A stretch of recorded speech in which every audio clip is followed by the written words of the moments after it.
فاسألوا أهل الذكر إن كنتم لا Tanya تعلمون. jawab.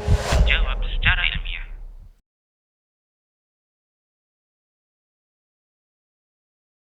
Baik, baik. Yang perlu kita perhatikan bersama ya, sebenarnya secara umum haknya anak laki-laki dan anak perempuan itu sama-sama diakui di dalam agama kita. Kemudian dari sisi pendidikan ada yang sama dan ada yang berbeda ya pada anak laki-laki dan anak perempuan. Nah, di antara fase-fasenya adalah ya anak yang masih belum balik ya, maksud saya anak ya khususnya yang masih tufulah itu sebenarnya tidak perlu dipisahkan dan tidak perlu dibedakan antara anak laki-laki dan anak perempuan, termasuk proses pembelajaran. Kenapa? Karena ini adalah fase mereka mengenal diri mereka dan mengenal orang lain, mengenal jenis kelamin ya yang berbeda dengan mereka. Ya. Karena ketika mereka sedang belajar ya untuk mengenal diri mereka dan mengenali orang lain dan juga termasuk mengenal jenis kelamin yang berbeda dari mereka di usia ini, itu adalah tidak mengapa. Tapi yang berbahaya adalah ketika mereka ya berusaha untuk mengenal ketika mereka sudah usia balik ya. Nah, ini yang tentunya yang bahaya ya. Makanya anak-anak itu hendaknya sudah mulai dipisah ya, setidaknya di usia 10 tahun ya sesuai dengan jenis kelaminnya. Nah, tapi untuk sibling ya, untuk kakak adik, insya Allah ini suatu hal yang tidak ada masalah. Ya, Anda didik mereka ya itu kurang lebih hampir sama saja, hanya saja mungkin tentang misalnya contoh masalah apa namanya permainan. Ya, hendaknya Anda pilihkan untuk anak-anak perempuan misalnya boneka yang apa sesuai ya. Kemudian juga pakaian mereka ya pakaian untuk perempuan. Adapun anak laki-laki ketika Anda berikan mainan ya, mainan-mainan mungkin ya seperti boneka cuman bukan boneka ya, mungkin semacam robot-robotan atau yang semisalnya ya. Jadi dalam rangka untuk apa? Untuk membangkitkan ya perkembangan gender mereka. Jadi artinya di sini mereka itu sebenarnya sedang belajar mengenal gender, seksualitas. Dia udah tahu nih, uminya laki, perempuan, abinya laki-laki, ya, kakaknya laki-laki atau perempuan. Dia tahu ya sebenarnya. Dan di sini dia sedang belajar sebenarnya, ya.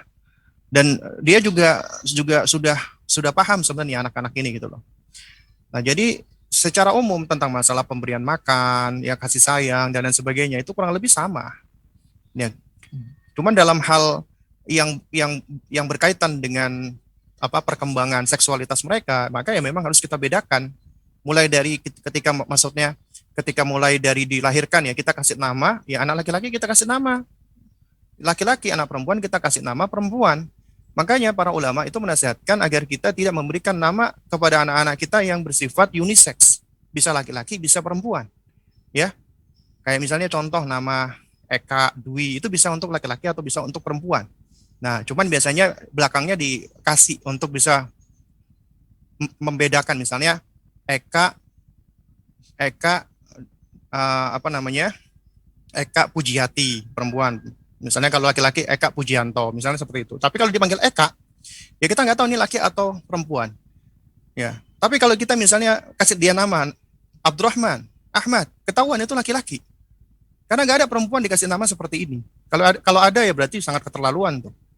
Juga misalnya ada anak perempuan, misalnya ada anak dipanggil Aisyah, Fatimah, pasti tahu itu perempuan. Kalau ada anak laki-laki dikasih nama ini berarti juga sangat keterlaluan orang tuanya ini. Jadi dari awal memang sudah dibedakan, ya. Maksudnya ini harus sudah dibedakan sesuai dengan gendernya. Ini laki-laki, ini perempuan. Bahkan juga dalam hal misalnya contoh akikoh. Ya, anak laki-laki diakikohkan dengan 2 ekor kambing. Anak perempuan dengan 1 ekor kambing. Ya. Ya. Terus kemudian juga dalam hal misalnya pakaian ya. Itu juga sama, ya.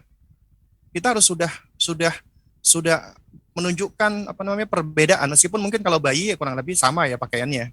Tapi ketika dia sudah mulai berkembang, ya kita berikan dan kita tumbuhkan nih untuk anak-anak perempuan. Ketika anak perempuan Anda itu suka bersolek, ya suka mematut diri, ya itu suatu hal yang alami sebenarnya. Kadang-kadang ada orang tua nih, ya itu khawatir ketika ngelihat anaknya pingin dibelikan alat kosmetik misalnya buat anak-anak, kemudian dia lihat di kaca nyisir-nyisir rambutnya dan yang semisalnya. ingin mempercantik diri, itu fitrahnya wanita. Tidak terlarang seperti itu. Ya, malah kalau perlu kita sebagai orang tua kita tumbuhkan, ya. Tapi kita arahkan bahwasanya kita katakan, ya Allah menciptakan kamu cantik ya, Masya Allah ya. Jadi wanita diciptakan cantik. Nah, cuman harus kita ajarkan bahwasanya kecantikan kamu itu ya hanya untuk, kalau masih kecil ya untuk ayah ya.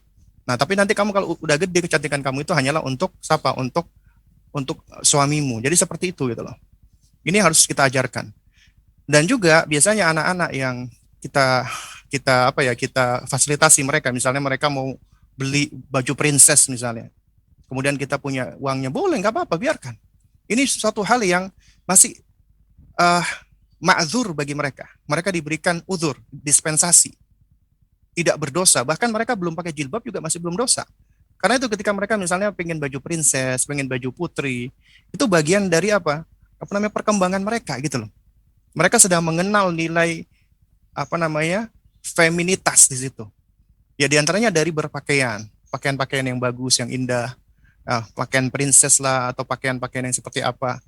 Itu nggak masalah kita belikan, tapi tetap kita terus tumbuhkan, ya. Terutama kecintaan mereka terhadap hijab. Jadi jangan langsung sudah mulai kita langsung melakukan pendekatan.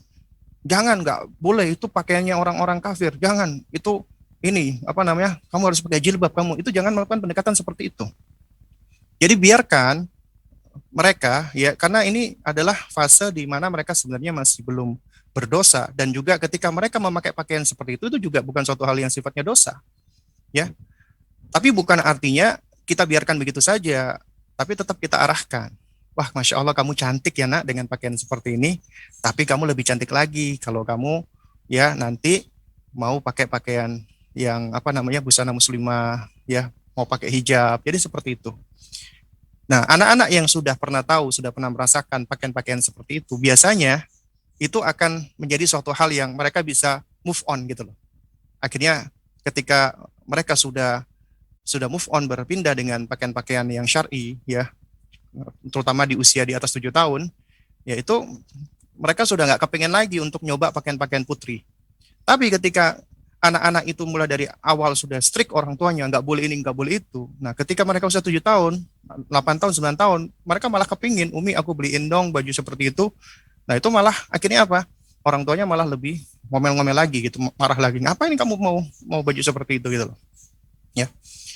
Ya, jadi intinya kurang lebih ya pendidikan laki-laki dan wanita ya secara umum sama, tapi memang ada hal-hal yang memang harus dibedakan.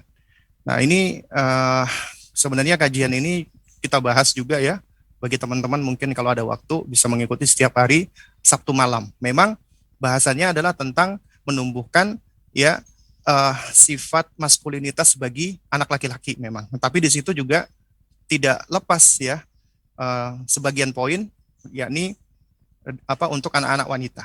Jadi sebenarnya seperti itu. Wallahu a'lam bishawab.